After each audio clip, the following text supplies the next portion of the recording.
on today's episode of Trade Tips with Tila.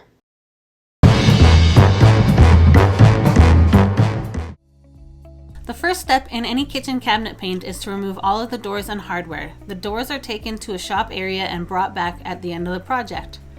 After the doors are removed from the frames are filled in with paper or plastic and tape to block the paint and sanding dust from going into the cabinets.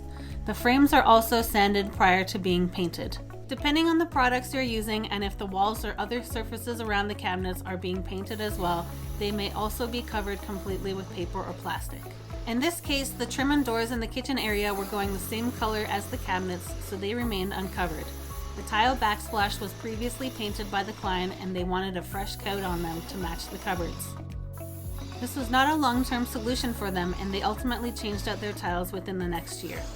When the area is fully prepped and ready to be sprayed in, the first step is to apply a coat or two of primer.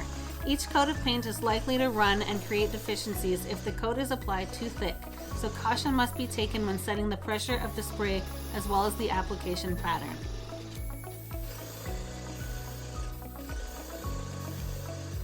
After the primer is applied and cured, the coats of paint are applied. Even more caution must be taken with the application of the paint, as it is thinner than the primer and even more likely to run.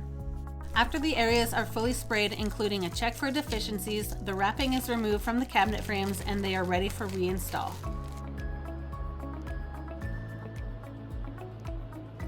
Meanwhile, at the shop, the doors and drawers are being prepped and painted in the same process as the frames in the house.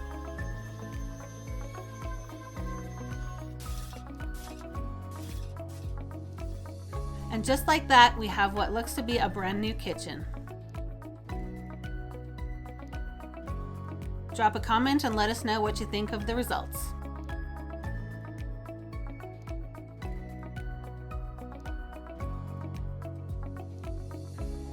Don't forget to like and subscribe for more tips from an ex-lady tradie turned designer.